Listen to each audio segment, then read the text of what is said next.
Hello everyone and welcome to instant biology by doctor Nilabh. मैं फिर से आ गया हूँ आपके बीच में एक बहुत ही इंपॉर्टेंट इन्फॉर्मेशन के साथ। आपको जानकारी होगी अभी कुछ दिन पहले डीबीटी ने अपने यहाँ आरए पोजीशंस अनाउंस की थी और रिसर्च एसोसिएट पोजीशंस थी। काफ़ी सारा वहाँ पे नंबर ऑफ़ पोजीशंस बहुत ज़्यादा रहती हैं और सैलरी भी अच्छी मिलती है। आज के इस वीडियो में मैं उसी चीज़ को आगे बढ़ाता हुआ चलूँगा। अब बार्क में भाभा एटॉमिक रिसर्च सेंटर में भी आरए पोजीशंस अनाउंस हुई हैं और मल्टीपल आरए पोजीशंस हैं और तो और बहुत सारे अलग अलग डिसिप्लिन्स में ये पोजीशंस अनाउंस्ड हैं। जैसे कि फॉर इंस्टेंस अगर मैं एग्जांपल दूं तो केमिस्ट्री के लिए हैं पोजीशंस, लाइफ साइंस के लिए हैं पोजीशंस, इसके अलावा बायोटेक्नोलॉजी से रिलेटेड पोजीशंस हैं, एग्रीकल्चर से रिलेटेड पोजीशंस हैं। तो बहुत सारे डिसिप्लिन्स हैं जहाँ पे ये पोजीशंस आई हुई हैं। तो अगर आप भी अपने करियर में रिसर्च एसोसिएटशिप की पोजीशंस ढूंढ रहे हैं तो ये वीडियो आपके लिए है, इसको लास्ट तक आप ज़रूर देखें। तो बिना देर के हुए सबसे पहले वीडियो शुरू करने से पहले आपसे एक हम्बल रिक्वेस्ट है कि अगर आपको चैनल पे दिया जाने वाला कंटेंट पसंद आता है तो वीडियोस को ज़रूर लाइक किया करिए और चैनल को सब्सक्राइब कर दिया करिए। आपका ये सपोर्ट से हम और मोटिवेटेड रहते हैं और ऐसे कैंडिडेट्स तक भी अपनी आवाज़ पहुंचा सकते हैं जिन तक नॉर्मली इन्फॉर्मेशन नहीं पहुंच पाती। तो ये लिंक आपको डिस्क्रिप्शन सेक्शन में मिल जाएगा, इस पर क्लिक करके आप डायरेक्टली बार्क की इस होम पेज के ऊपर आ सकते हैं। नेक्स्ट आप जैसे ही नीचे स्क्रॉल करेंगे यहाँ पे आपको जो लास्ट वाला ऑप्शन है 28 अप्रैल इसकी लास्ट डेट है। Applications are invited for position of research associate fellowship in BARC Mumbai. जैसे ही आप डिटेल्स के ऊपर क्लिक करेंगे आप एक नए पीडीएफ को ओपन कर लेंगे। मैंने ऑलरेडी ये पीडीएफ अपनी स्क्रीन के ऊपर ओपन कर रखा है और इसमें इंपॉर्टेंट बातें हम लोग मार्क करते हुए जल्दी जल्दी चलते हैं। तो सबसे पहले तो इसकी लास्ट डेट ध्यान रखिए 28/4/2026 है और यहाँ पे अलग अलग प्रोजेक्ट्स दिए हैं। सबसे पहले प्रोजेक्ट नंबर 1 यहाँ पे प्रोजेक्ट्स का नंबर दिया हुआ है और ये जो प्रोजेक्ट है वो केमिकल साइंसेज में पीएचडी स्टूडेंट्स के लिए ये है। पीएचडी इन केमिकल साइंसेज आपने की है, फिज़िकल साइंसेज, पॉलीमर साइंसेज वगैरह में अगर किया हुआ है तो आप यहाँ पे अप्लाई कर सकते हैं। इसके अलावा यहाँ पे लेवल ऑफ फेलोशिप जो है RA 1, 2 या 3 2029 तक ये प्रोजेक्ट आपका रन करेगा, 3 साल तक। और डिपेंडिंग अपॉन मैक्सिमम 3 इयर्स ये है, जो भी अर्ली हो जाएगा। रिसर्च प्रोजेक्ट नंबर 2 के बारे में बात करें तो यहाँ पे रिक्वायरमेंट सिर्फ एक की है, पीएचडी क्वालिफिकेशन चाहिए और कंप्यूटेशनल स्टडीज़ वगैरह के ऊपर आपको काम करना पड़ेगा यहाँ पे। ठीक है, ऊपर जैसे कि क्वालिफ़िकेशन मेंशन था, यहाँ पर भी क्वालिफ़िकेशन जो है वो पीएचडी मेंशनड है, बट यहाँ पे कोई सब्जेक्ट मेंशन नहीं है, सब्जेक्ट यहाँ पे मेंशन नहीं है। ठीक है, अगेन लगता तो देख करके यही है कि ये केमिस्ट्री से रिलेटेड काम हो सकता है या न्यूक्लियर साइंस से रिलेटेड काम हो सकता है। RA 1, RA 2, RA 3 और 2029 तक ये भी है। रिसर्च प्रोजेक्ट नंबर 3 की बात करते हैं तो radio chemical research, PhD in chemical sciences मांग रहे हैं यहाँ पर भी। नेक्स्ट आते हैं जो प्रोजेक्ट नंबर 4 है, यहाँ पर भी एक पोजीशन है, PhD in chemical sciences. Research project number 5 PhD in chemical sciences. Research project number 6 PhD in chemical engineering या मेटलर्जिकल इंजीनियरिंग या केमिस्ट्री। तो यहाँ पे मेटलर्जी भी जुड़ गई है।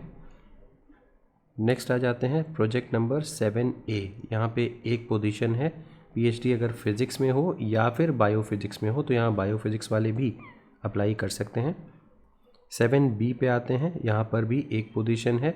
यहाँ पर देखिए लाइफ साइंस से रिलेटेड एक सब्जेक्ट इंट्रोड्यूस हो गया और वो है बायोकेमिस्ट्री। यानी कि अगर केमिस्ट्री में काम किया हो या बायोकेमिस्ट्री में किया हो तो यहाँ पे आप अप्लाई कर सकते हैं। RA 1, RA 2, RA 3 3 साल की पोजीशन है। नेक्स्ट ये फिज़िक्स का आ गया, PhD in physics, serial number 8 है, एक पोजीशन आई हुई है, मैक्सिमम 3 ईयर और RA 1, RA 2, RA 3 वही कॉमन है। यहाँ पर भी पीएचडी इन फिज़िक्स है, प्रोजेक्ट नंबर 9 है। अगली फिर से पोजीशन फिज़िक्स में है, प्रोजेक्ट नंबर 10 है। प्रोजेक्ट नंबर 11 पे देखते हैं, पीएचडी इन फिज़िक्स, एक पोजीशन अनाउंस्ड है। अगली position again PhD in physics, project number 12, एक सीट है। PhD in chemical engineering, chemistry या मटेरियल साइंस यहाँ पे हो गया, एक पोजीशन है और 13वां नंबर है सीरियल में। प्रोजेक्ट नंबर 14 आ गया, केमिस्ट्री केमिकल इंजीनियरिंग और 1 सीट है यहाँ पर भी। और यहाँ पे अब देखिए 2 सीट्स हैं, पोजीशन नंबर 15 या रिसर्च प्रोजेक्ट नंबर 15, यहाँ पर पीएचडी केमिकल इंजीनियरिंग में चाहिए होगी। अगला project 16 chemistry physics material science से पीएचडी अगर है तो अप्लाई कर सकते हैं। प्रोजेक्ट नंबर 17 यहाँ पे केमिकल इंजीनियरिंग पे हो या केमिस्ट्री में हो तो अप्लाई कर सकते हैं। और यहाँ पे अलग अलग क्लासिफाई भी कर रखा है, फर्स्ट आरए, सेकंड आरए और थर्ड आरए का क्या क्या काम होगा, क्योंकि 3 पोजीशंस अनाउंस्ड हैं यहाँ पे। प्रोजेक्ट नंबर 18 के ऊपर आते हैं।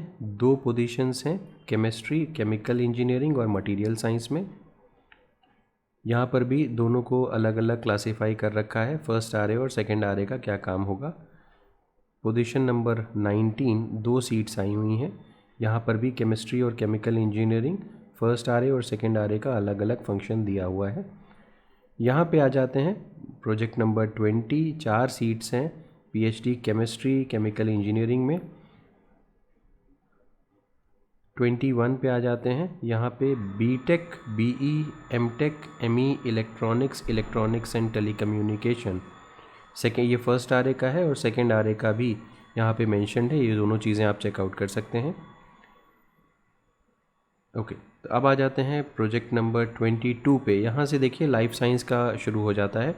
रिक्रूटमेंट जो है वो 15 सीट्स का है, देख सकते हैं आप। बहुत ज़्यादा नंबर ऑफ़ सीट्स हैं, 15 सीट्स यहाँ पे हैं।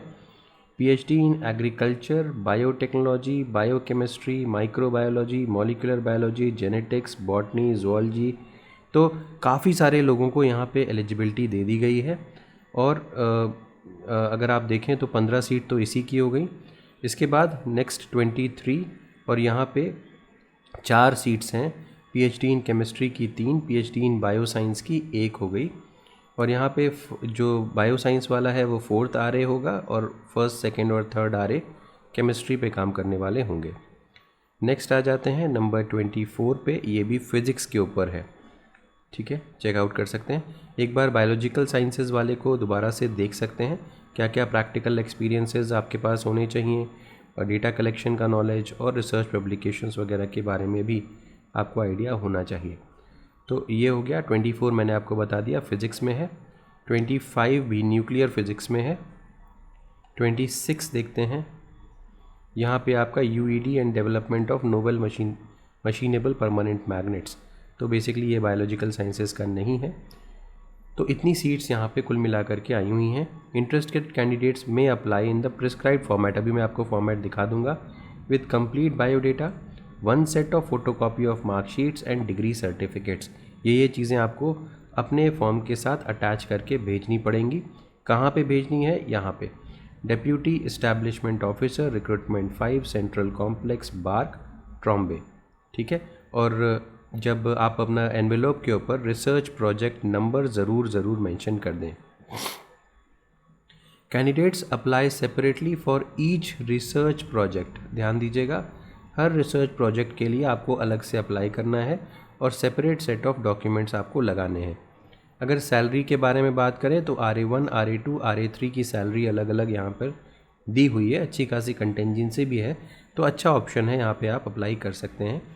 इसके अलावा ध्यान दीजिएगा कि जितने भी प्रोजेक्ट्स के लिए आप अप्लाई कर रहे हैं सबके लिए अलग डॉक्यूमेंट्स लगेंगे। इसके अलावा research associates will be fixed at 1 of the 3 fellowships, RA1 या 2 या 3 के लिए आपको फिक्स कर दिया जाएगा।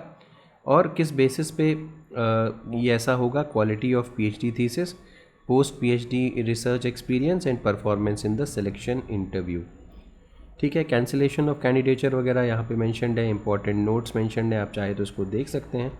एप्लीकेशंस ईमेल से भेजने की कोई मतलब गुंजाइश नहीं है, यहाँ पे आपको हार्ड कॉपी ही भेजनी पड़ेगी। कोई भी क्वेरी हो तो यहाँ पे कांटेक्ट कर सकते हैं। इसके अलावा आप इसको चेकआउट कर सकते हैं, ये एप्लीकेशन फॉर्म है।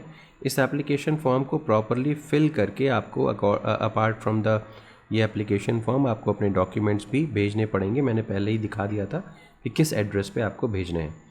तो उम्मीद है कि ये पूरी डिटेल आपको समझ में आ गई होगी, और अगर आप एलिजिबल हैं तो यहाँ पे ज़रूर अप्लाई करेंगे। वीडियो पसंद आया हो तो ज़रूर लाइक करिएगा, चैनल को सब्सक्राइब करना ना भूलिएगा, बेल आइकन को ज़रूर प्रेस करिएगा और अपने फ्रेंड्स के साथ ज़रूर शेयर करिएगा। Thank you, have a good day.